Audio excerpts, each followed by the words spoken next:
Welcome to Givers, Doers, and Thinkers. Today we talk to Mark Roosevelt, president of St. John's College in Santa Fe, New Mexico, about what a genuine liberal arts education looks like and how it contributes to a healthy civil society, and about how philanthropy can be deployed to make college more or less affordable again. Let's go. Givers, Doers, and Thinkers introduces listeners to the fascinating people and important ideas at the heart of American civil society. We speak with philanthropists, nonprofit leaders, social entrepreneurs, historians, journalists, and anyone else who will help us understand contemporary civil society's achievements and failures. We also sprinkle in practical advice for nonprofit leaders and fundraisers. My name is Jeremy Beer, and thanks for joining us. All right. Thank you for joining us for another episode of Givers, Doers, and Thinkers. My name is Jeremy Beer. I am your host, coming to you today from Phoenix, Arizona. It is August 19th, 2021, and I am very pleased and honored to be speaking with Mark Roosevelt, president of St. John's College in Santa Fe, New Mexico, about what I think will be a whole host of topics, but very much including his college's philanthropy-centered tuition model, what that means and how it's being deployed. About his college's very unique curriculum. If you're not familiar with St. John's, there's a lot to talk about there, and about the relationships that exist or don't exist between certain kinds of educational models and principles and certain outcomes with respect to civil society. Mr. Roosevelt has a long and impressive history in the world of politics and education. He was, for example, the Democratic nominee for governor of Massachusetts in 1994. After that, or sometime after that anyway, he pivoted into education. In 2011, he was tapped to head up the recreation, really, of Antioch College in Ohio. And now he is the president of St. John's College, a school that I understand, Mark, you have no interest in recreating. Am I correct about that? No, it does not need recreation. It's a very unique institution. Can you just sort of tell us about St. John's, especially for listeners who may be unfamiliar with it or confuse it with the St. John's in New York where Chris Mullen once starred? Well, we are very different from that. We essentially have no sports. However unusual you might think, and Jeremy, I know you know a bit about St. John's, however unusual you think we are more unusual. So, for instance, we don't have professors. We have tutors, and that's not just a semantic oddity. We call our faculty tutors because they don't profess. All of our classes are seminars, approximately 18 students in a classroom with 2 tutors. They are Socratic in nature. The tutor begins with a question.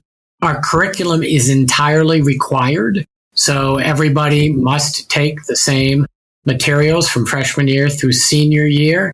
It's great books, and that's what people think of it as who know of us, but it's also rather deep science and math as well, which surprises. So you need to be able to do a differential equation on the blackboard, do some calculus, and it's a tough. We could be. We like to say we are, but we don't know that we are the most rigorous curriculum in the country. Students learn a little ancient Greek in freshman year. They read Hegel. They read Kant. They basically the point is to try to understand how we got to be who we are. Right. Now, it is Western focused because we are a country in the Western tradition. It does have a reputation for being a lot of dead white men in the curriculum, which is mostly but not exclusively true. But again, the goal is to help people understand how we became who we are, why we think as we do, who were the great thinkers who caused upendings of earlier ways of thinking, and the goal is to prepare people to be flexible, creative thinkers and problem solvers. What is it about then the curriculum, Mark, in your opinion? I mean, every college or university president I might have on this podcast or any other podcast would say their school inculcates critical thinking, the ability to become creative and flexible and all that sort of thing in one's thinking. But what is it specifically then about the St. John's curriculum that works? Because it's actually true. I've known many Johnnies.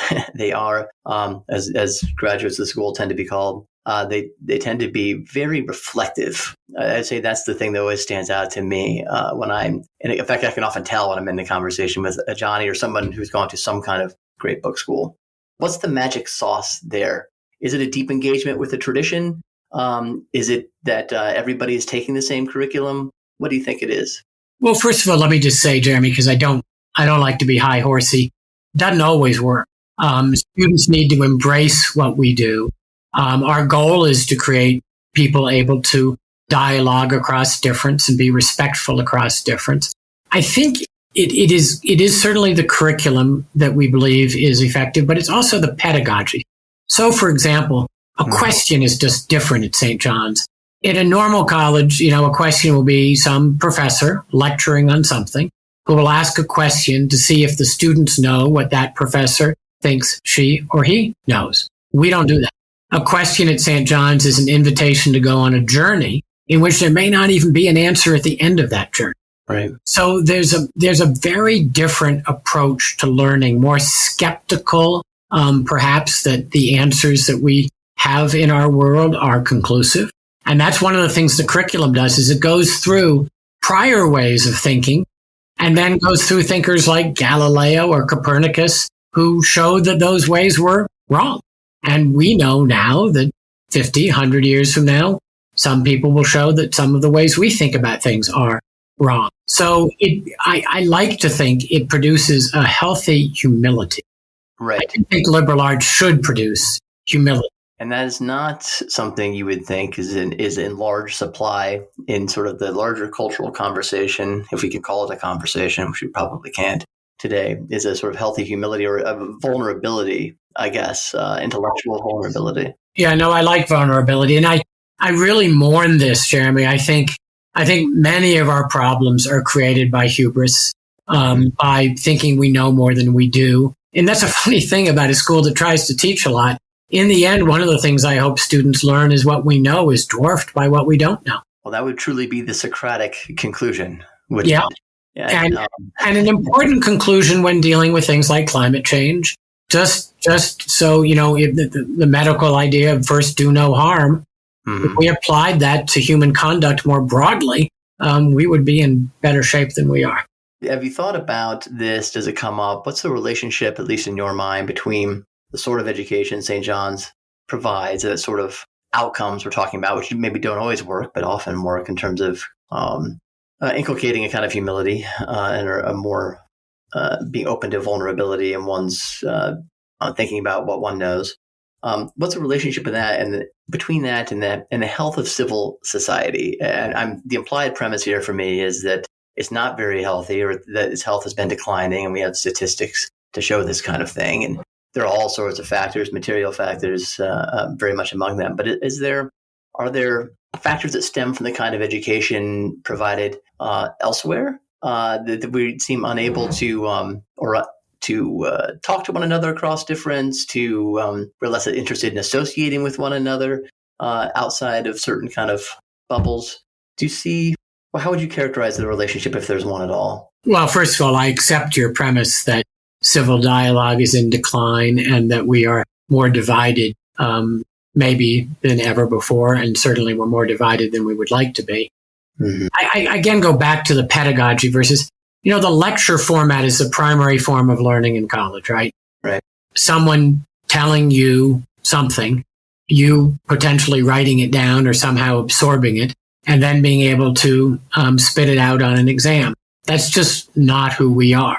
So in a small class, in a seminar, discussing philosophical or literary works, debate ensues. And we make sure that it is civil. We make sure that people are respectful of other people's opinions, even if they object to them, which can happen when discussing the Iliad or the Odyssey or war or slavery or human misconduct, which of course is rife throughout human history. Right. So we really do believe that engaging in that dialogue and learning how to do it, learning how to be a successful seminar participant, which at its most beautiful is kind of like a improvisational jazz ensemble, right? In which people say something, then somebody riffs off of that. It does teach skills that a lecture format will not even begin to teach. And it must be that's a very good point. So essentially, must learn, we must be educated into a sort of an ability to speak with others and not take offense at opinions, a quick offense at opinions that are different than ours, and deal with difference. That doesn't come naturally to human beings. That's something we need to be. It has to be inculcated into us. Am I repeating what you're saying or summarizing it correctly? Well, you've added an additional point, which I think I agree with. But, I do think that, and again, we all have our politics. I have my politics. It's meant a lot to me in my life. But we try to keep the campus from having a dominant political view. We try very hard to have it be an open environment in which people can feel at home and welcomed, who have very different political views or come from very different backgrounds or look different or have different sexual orientations or whatever. We try to embrace that difference non-judgmentally. So it's very much against the grain today, though, Mark. It's very much against the grain. And, initially our students struggle with it. If you look at the Facebook site that our freshmen share before coming here to get to know each other, they get sharp-elbowed with each other. And, sharp elbows have a place in this world, and there is some conduct and some speech that deserves that response. But civilly expressed differences don't. So it is a really difficult thing. We don't always succeed. I really want to make that clear. Right. But at least we're trying. At least it is central to our pedagogical objectives, which I don't believe is true of many other institutions. I don't believe it is either. I agree. That certainly makes you very different. Has there been a lot of pressure on you in light of the last sort of the upheavals of the last couple of years to change the curriculum in significant ways? There's sort of an elite consensus, it would seem, that the Western tradition is not necessarily worth spending 4 years with, grappling with in its various dimensions. And certainly there's plenty of diversity within that tradition, but that seems to sort of be the superficial talking point. What kind of pressure have you felt? Well, there is some, and I don't want to delegitimize all of it. I think some requests that we consider, for example, when the curriculum was founded, many of the people we studied at the end were still alive. Einstein, I think Heidegger was still alive. So there is an argument to update it, and updating it to the present time would diversify it. It's not undiversified now, but it is dominated by a particular kind of thinking and a particular kind of thinker. But I guess the only thing I would question in what you asked, Jeremy, is I don't think many people contend that it isn't worth studying it. The question is, what else is worth studying with it? For example, in Santa Fe, we have a master's program in the Eastern Classics, which would certainly expand someone's vision. We don't claim that when you graduate from St. John's, you're done with your learning. What we like to believe is that you have built a platform upon which your other learning, which your life will be hopefully full of, will build. So it's not the end all and be all. And it shouldn't be seen as such. It should be seen as a very valuable tool in learning how to be a thinking and thoughtful person. The other aspect that makes you so unique as a school, as you've mentioned, is there's just one curriculum. There are no electives. There's no. You do not ask students, and presumably think that it was a good idea to ask students to create their own journey, so to speak. That journey needs to be sort of outlined for them. At least guardrails need to be given in terms of a curriculum, and that's the best way forward. What's the thinking behind that? Well, not to flatter you, Jeremy, that's your best question yet. And because it takes giving up certain freedoms to go to St. John's. And those freedoms, we believe, are less important than the freedom you will gain from graduating from here and doing the work. But those freedoms are real to many people who do not want what we have, and that is to choose what you study and to design your own curriculum. Again, this sounds patronizing, and many people view it as patronizing, but I don't think the average 18-year-old is in a position to do that. Right. And to do that in a way that will be very successful. It will, I think, maybe they will never be out of their own comfort zone. Maybe they will never have to. I mean, for a lot of kids start at St. John's and they're math phobic. And one of the beauties of what happens here is, you can go. I went to Harvard. I didn't have to take any math, really, any science, really. I was math and science phobic, but not particularly interested. Here you can gain enormous self-confidence by succeeding at doing something you didn't think you could do. And we have so many students who will tell me, wow, the way you teach math here, and we teach math very different, made me love it.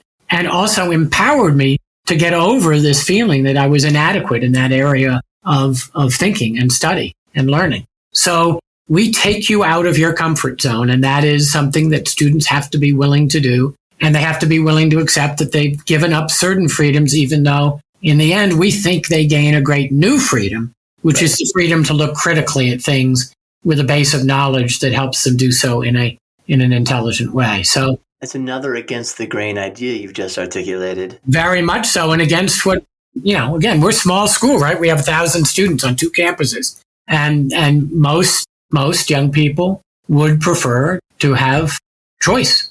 But your point, I think, is very well taken, and we don't hear very often, which is that the effective scope of your freedom can actually be expanded by having some restriction on choice placed upon you in some way for a while, at least in the realm of education, right? Absolutely. And more than that, Jeremy, I can almost promise you, not everybody, but hardly anybody graduates from St. John's thinking and believing the same things they entered thinking, and they emerge changed. And again, I have real questions about how often that happens in other kind of educational settings, especially where you're allowed to design your own curriculum and choose your own professors.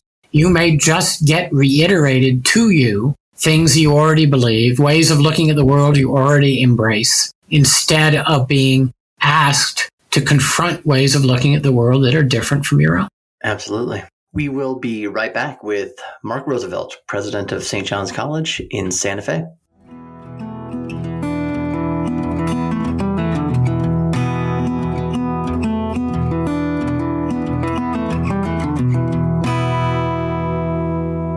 All right, we are back for a practicality with my colleague Carmen Natchke, a digital strategist here at American Philanthropic. How are you doing, Carmen? I'm doing fantastic. You are in sultry Florida, and we are recording this on August 11th, 2021. But we're going to talk about year-end. You've got a little bit of advice for us today on the 3 essential components of a year-end digital campaign. Do I have that right? That is correct. I do. I have essential components for a year-end digital campaign that I'd like to share with listeners. And it is August, so you may think, oh, geez, it's a little bit early to be thinking about that. But A, you're probably listening to this in October or something like that. And it's not too early, even in August, to be thinking about the year end. It's so important, and there's a lot to get straightened away if you're doing fundraising, because a lot, 2/3, 3/4, something like that, of charitable revenue for nonprofits tends to come at the end of the year. So this is really important.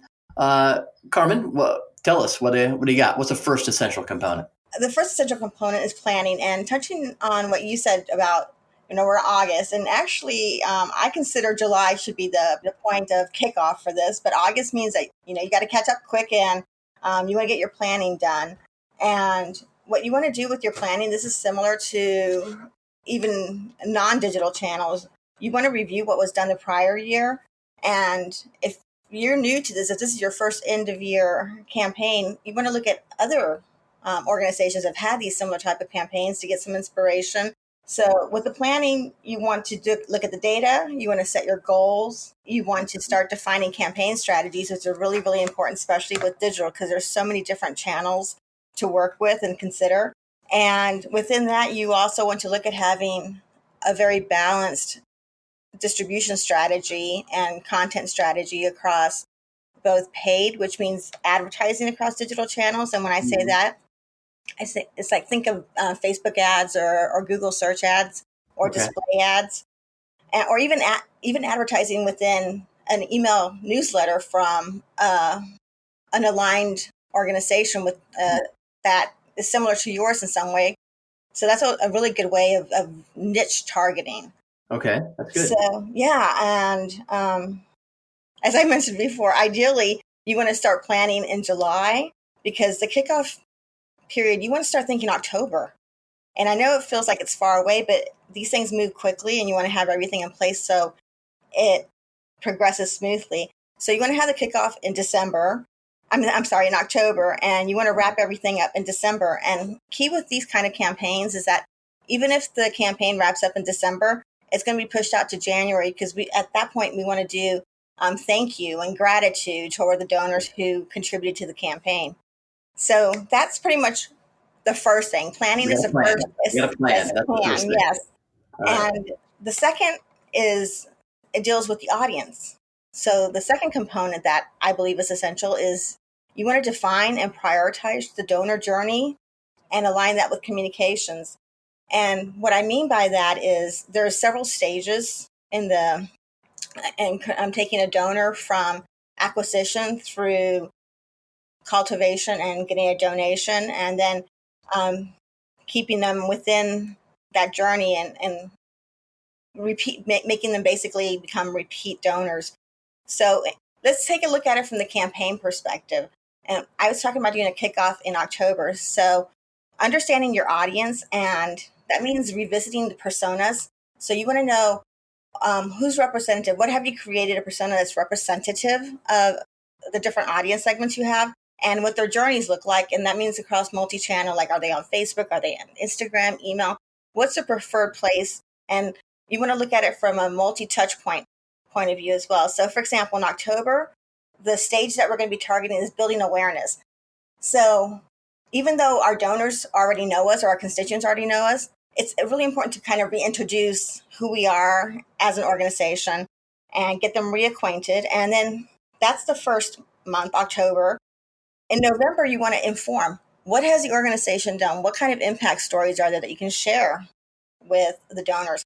And all this is leading up, we're priming them for the ask that's going to come in December. So in December, we do make the ask. And when we make that ask, we're going to also reinforce the narratives that we started out in October and November and touch on those impact stories. So letting the constituents know where we've been and where we plan on going. So the things that we've done and the things that are going to come in the future and how their donations or gifts can make that possible. So that's in December. And then either in late December or early January, it's really important, and it's a very important part of stewardship, is the gratitude. Quickly contact those who've donated or contributed in some form and thank them. Express your gratitude for them. So that's 2. Okay. And what's the last one? The last one is really, really look at your data. Digital is perfect platform for making real-time changes. You can see exactly how things are progressing. Is a campaign doing good? What parts of that campaign are working and what's not? And you can tweak things almost in real time. So really learn to listen to your data. So what you want to be doing is you want to be monitoring, tracking, learning from the insights and optimizing. And another thing you want to do, which is related to data, is testing. You want to have a testing and optimization plan. And that's really important, especially if there's going to be paid or advertising, any type of digital advertising, because you can test email subject lines, you can test creatives, which are the graphics or videos. There's a number of things that you can test, and that kind of data that you get back will help you optimize it. So whatever your investment is, you can really, by having this data available to you, you can optimize not only the digital components of it, but it's going to be optimizing your investment. So you're going to get a lot more for your money. Right. Excellent. Not too early, certainly by the time you're hearing this, to get all this squared away for your year end. Thanks, Carmen. Appreciate it. You're welcome. Thank you, Jeremy.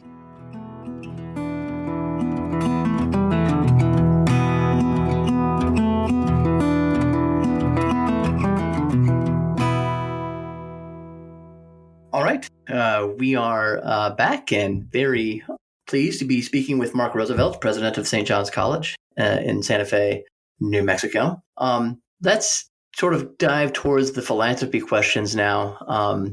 Mark. What before we get to your particular model and what you're trying to instate or have instated there at St. John's, what do donors tell you they like most about St. John's? What do they resonate with most? Perhaps both alumni and non-alumni?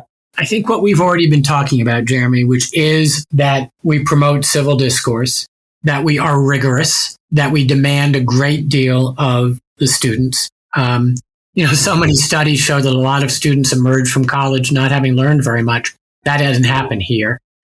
They respect that. But to take your question further, if you'll permit me. Yeah, please. We're so proud that we haven't, as we've talked about previously already, that we haven't engaged in joining the herd in a lot of educational developments that we think are at least questionable, if not negative. But we did take part in one, and we are embarrassed that we did. And that was the gigantic escalation in the sticker price, the tuition price for college. Ours had gotten up to $55,000 a year. And we look back at that, growing at 3 times the rate of inflation, putting the cost of college, at least the published cost of college, and we'll get into that if you want to, right, way beyond the means of average families. So we're not again, I'm not going to get arrogant about it. We've taken our tuition back down to the mid-30s. I believe that is still obviously a very high price. So now we're trying to motivate donors, and I think succeeding in good part, around keeping the cost of college at St. John's at least very affordable, so that anyone out there who seeks this, very distinctive and transformative education has the right. And we know a lot of people who may be the kind of seekers who do well at St. John's would go on the website, see our sticker price, and think, oh, that's too bad. I can't possibly afford that. And so we cut off a lot of people from even exploring whether it was possible for them, because we have a lot of financial aid to help students who can't afford the $35,000 price. But we want to say just very openly and very publicly, we regret having been part of that huge escalation that occurred over 3 decades and was unwarranted and very, very negative in its impact.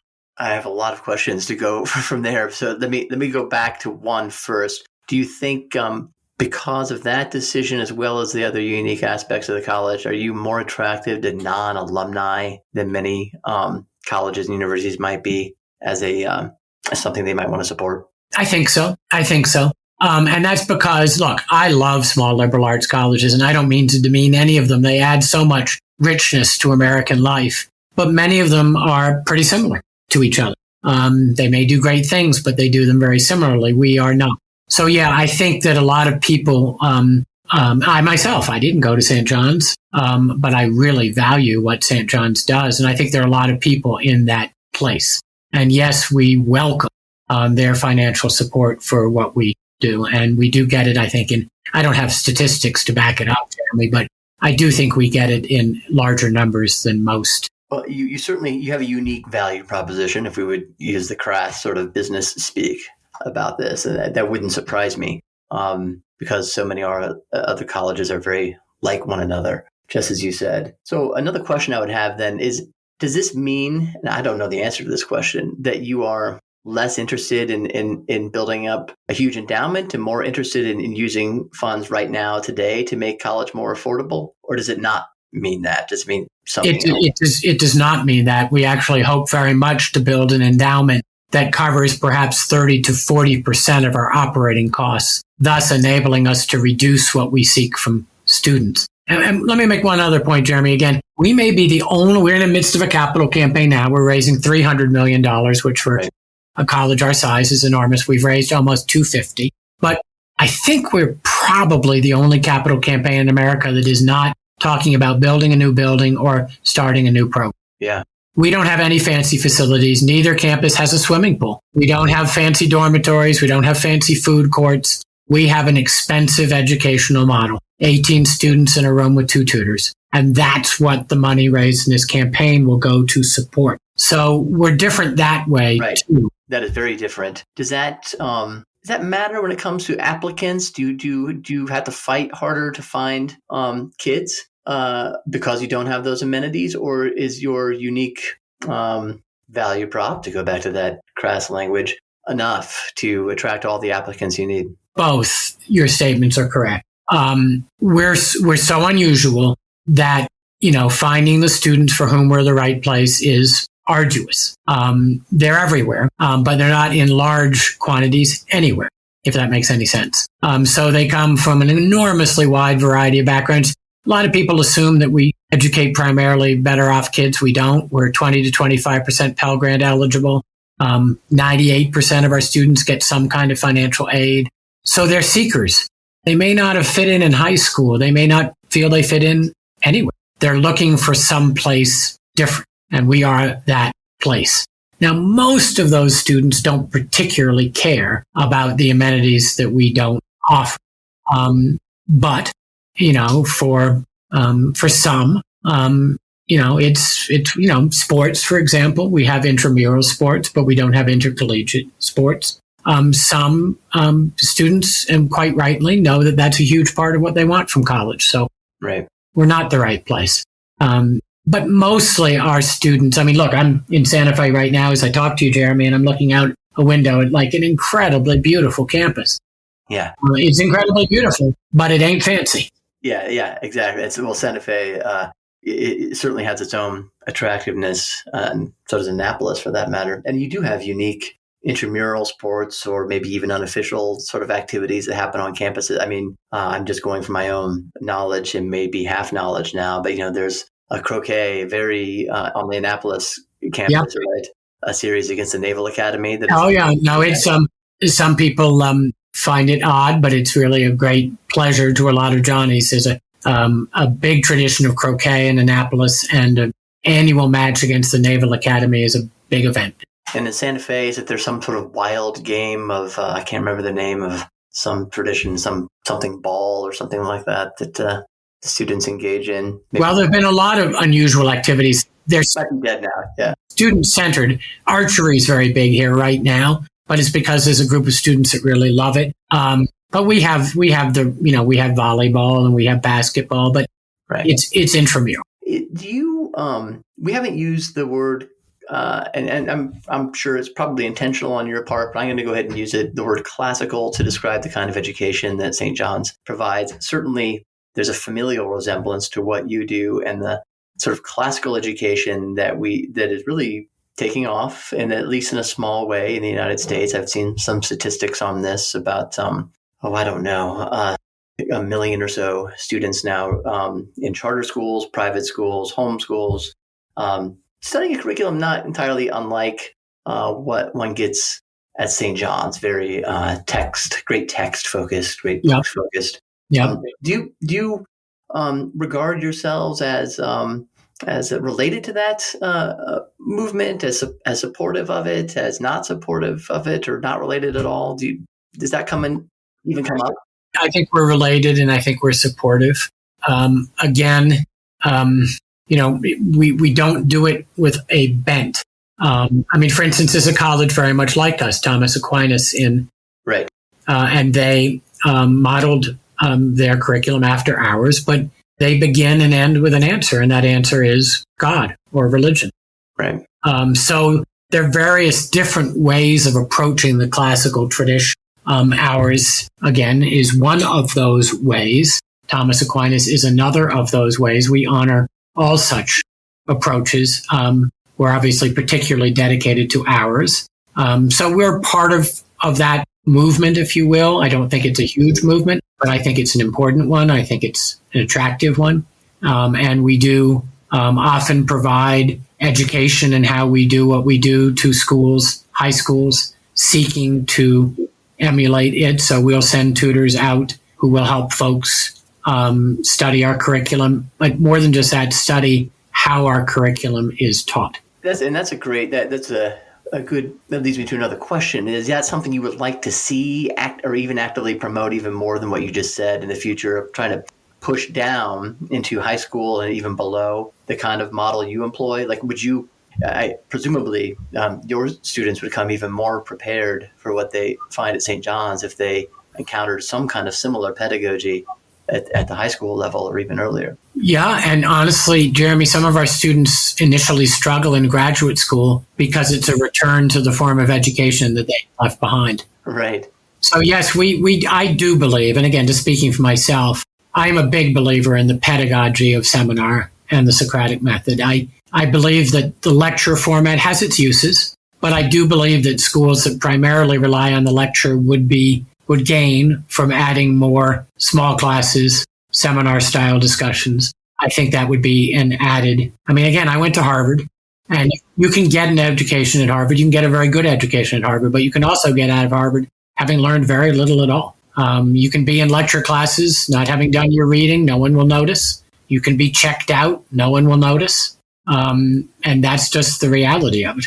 If you were, let me put you I'm sure you have been in these shoes. Let me flip your role. You're a current or prospective substantial donor to a college, let's say an elite college, perhaps an Ivy League college. What questions should such people be asking before they make gifts? Have you thought about that? Jeremy, you're gonna get a little glimpse of my less attractive side. I really do question sometimes why some people give to fabulously wealthy institutions. Right. I really do. I mean, Malcolm Gladwell got in a lot of trouble for going after a large donor to Harvard, but I think he had an underlying honest point. And, the fact of the matter, everything in our country right now is about the rich getting richer and the rest being left behind. And it is true in higher education as well. So I would urge donors to look at diverse colleges, historically Black colleges, small liberal arts colleges, work colleges, colleges with distinctive curriculums and way of viewing things. I'm in a small group of colleges. I won't give its name, but each of the small colleges adds so much to the communities that they live in. They add so much, and they're struggling. And we're going to lose probably hundreds of small colleges in the next decade. And that's really sad. So I guess my major urging would be, all right, if you went to a school, even if it's a wealthy school and you feel it served you well, I understand donating. But I wish that people would also spread their largesse wider towards institutions that are financially less sure, less well situated. Well, I'm very sympathetic to that argument, and also to the general point that everything in America over the last generation, perhaps now, has been about the rich getting richer and a serious gap growing between the wealthiest Americans and the rest. With that in mind, then, what do you think about proposals to limit the size of endowments at any institution, particularly higher ed institutions, to subject them to heavily progressive taxation? Are you sympathetic to such sort of policy or legislative proposals? I'm sympathetic to the motivation, but probably not the end result. I would seek other ways of trying to accomplish the same thing. For example, should federal aid go to Harvard? Do we have what are other more subtle mechanisms to help bridge the gap between institutions that have more money than they could ever spend and institutions that are struggling to get by? I'm also in favor of the federal government exerting some influence over what students. I mean, for example, I think schools should have to graduate Pell Grant students in certain numbers in order to receive Pell Grant money. So it's a complex role where you want government to intervene in these things. And I think there are probably subtler ways of doing it than taxing endowments. Do we need, I have two more questions for you that I'm going to make sure I get to. One is, because it's really great to hear your opinions on these matters. Do we need a lot more institutions like St. John's? Or is this always sort of a style of education that is only for a tiny minority? Well, I think you could have a lot more institutions like St. John's with varying curriculums, but with a common pedagogy and a common ambition to educate people rigorously, to request of them that they look at different ways of looking at the world. I think it would be extremely healthy. That's why the expected reduction in small colleges saddens me, because many of them are distinctive. I think we should have a wide universe of educational offerings for folks. Some people want vocational education, want to get a welder's license. They want to get something very specific. that's to be honored. That's useful. Right. But we need just a great variety of offerings, and we need them to be affordable for the folks for whom they want. And that's certainly one of the major issues and the incredibly burdensome debt that many college students graduate with. So building on that and what you just said about welders, for instance, as an example, are you also sympathetic with the idea that many fewer students should be attending 4-year colleges, getting bachelor's degrees? And it's an interesting question for me to ask you because you're the president of a liberal arts college, but it's a very different kind of liberal arts college. Well, I don't think too many people are getting a liberal arts education, but I do believe that to embrace the belief that everyone should have and needs a college educational is not a very well-founded belief. I don't know. I think it's about 30% of Americans have a 4-year college degree. That doesn't seem high to me. I would like that not just to reflect economic standing as much as it does. I would like that to reflect more diversity in terms of where these young people came from economically. But I don't want to reduce the number of people getting this a college education. On the other hand, I'm not one who thinks that that's the only path to enlightenment or to an effective career or to a fulfilling life. I think one can take various paths towards that. Mark Roosevelt, thank you for being with us today. Oh, you're most welcome. This has been enjoyable, Jeremy. Thank you.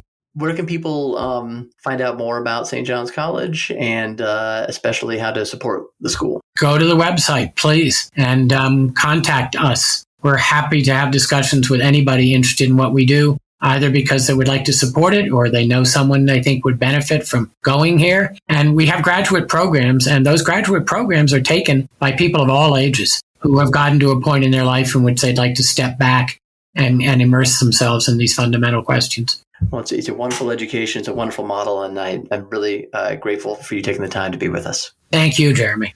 Take care. Hey, thanks for joining us today for this podcast. Before I let you go, I wanted to let you know about a special fundraising survey that American Philanthropic and the Center for Civil Society have just launched, and we would love it if you and your organization would participate. If you are a nonprofit organization that raises money, you qualify for participating in the survey, and we would love to have you be a part of it. How does it help you? Well, it's very, very hard to find good benchmarking data out there in the world to help you know how you're doing in your fundraising program. Are you underperforming here? Are you overperforming there? This survey will give you those answers. So we would love to have you participate. You can participate just by going to AmericanPhilanthropic.com and clicking on survey in the toolbar. And if you do participate, there's some cool things that happen. First of all, you get a free digital copy of the report, the final report that we produce that includes all the data, and that will be very useful to you in your fundraising planning, management, strategy, all that kind of stuff. You also get a free 30-minute consultation with one of our consultants to discuss your results and just kind of talk you through what we're seeing in your results and how they compare to your peers. And then there's all sorts of other stuff. You get a $100 gift card for the first 10 organizations to complete the survey. You get entered into a drawing for a $500 gift card. You get a chance to win a seat at one of AmPhil fundraising trainings, which is like a $3,000 value. So that's pretty cool. So, hey, if you are a leader of a nonprofit, a development officer, a board member, we would love for you to participate. Just go to AmericanPhilanthropic.com, click on survey. It's a very meaty survey, and that's intentional because we get really great data and answers out of it for us to share with organizations like yours. So thank you very much for considering this, and we hope to have you in this survey. Thanks a lot.